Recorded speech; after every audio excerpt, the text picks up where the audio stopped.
So as I mentioned, guys, unboxing my first Patek Philippe. Before I actually unbox the watch itself, I wanted to get into a little bit of the backstory. For those who don't know, I've been collecting for almost 10 years now at this point.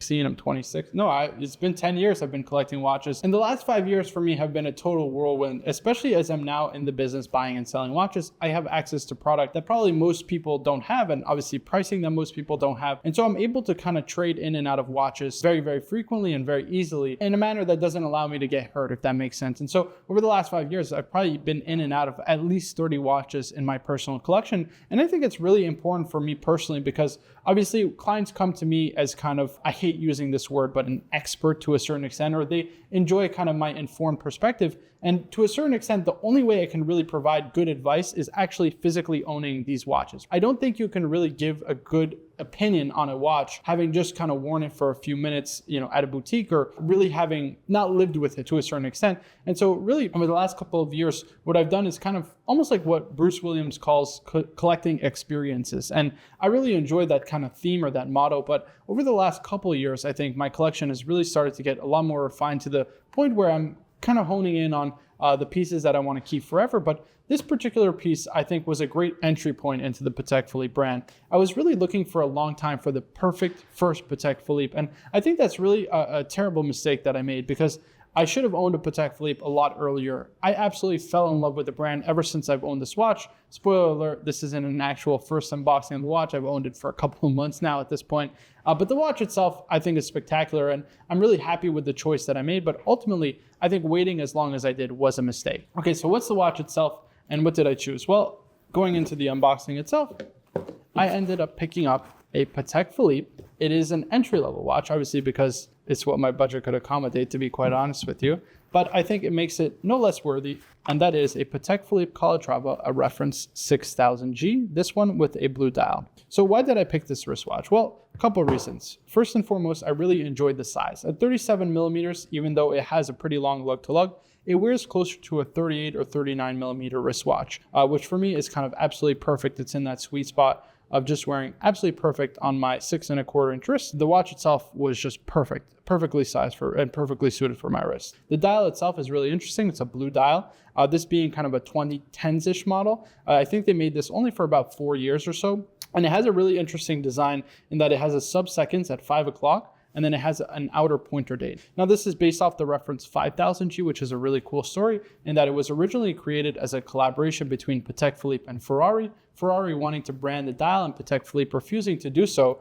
And so Patek Philippe actually just ended up doing the model line anyways, without Ferrari's kind of approval. And it's become a really cult classic, I think, in the kind of Patek Philippe model line, right? They did the 5000, 6000, and then the 6006, and then now the 6007, I believe, is the latest reference. And this one here with the blue dial, I think, is just spectacular. And again, the case size was just absolutely perfect. And it features, probably most importantly, the 240 micro rotor movement. This to me is probably their most noble movement outside of kind of their manual wind chronographs. And visually and architecturally, it was always one of my favorites to look at.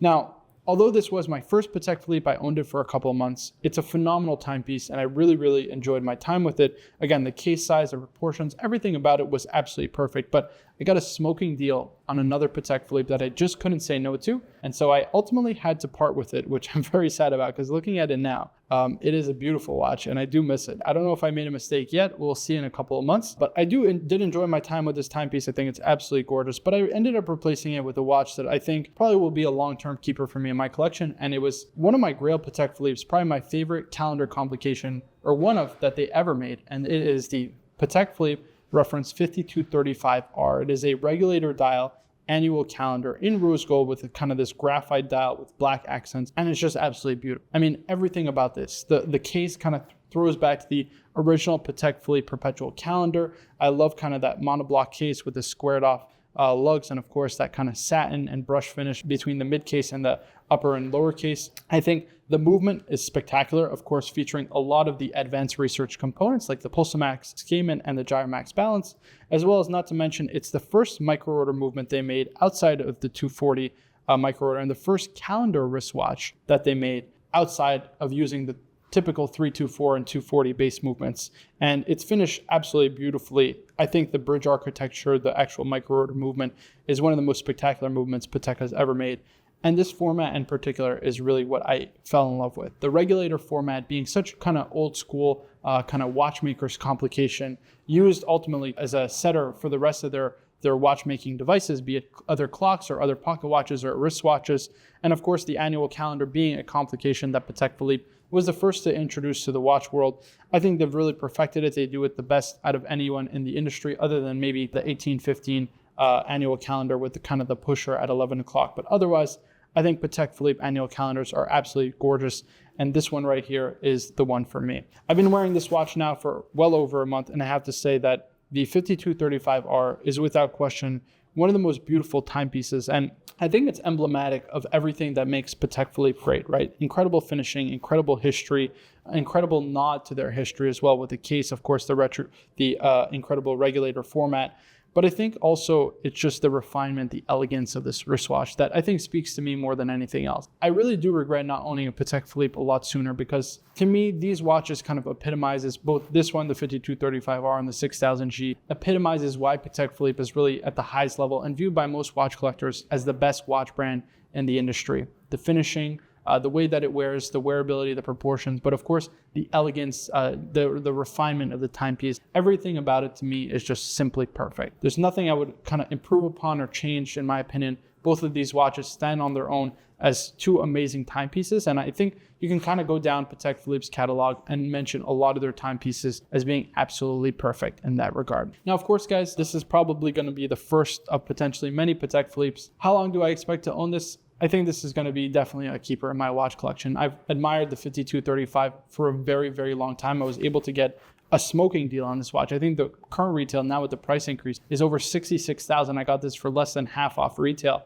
So it's a deal I don't think it can replicate. And within Patek Philippe's kind of modern lineup, this is to me a real sleeping giant, right? The technology involved with all the advanced research components, not to mention the fact that it's kind of a one-off micro rotor movement only used specifically for this reference. Everything about this timepiece I absolutely love. And man, what can I say? It is my Patek Philippe. It is an incredible, incredible achievement for me. And yeah, I'm humbled to look down at my wrist and see this wristwatch. It's pretty incredible to think where I came from kind of 5 years ago, buying my first real luxury timepieces. It was a PAM 183 at the time that I paid about 3,000 US now equivalently, to now spending, almost 10 times that amount.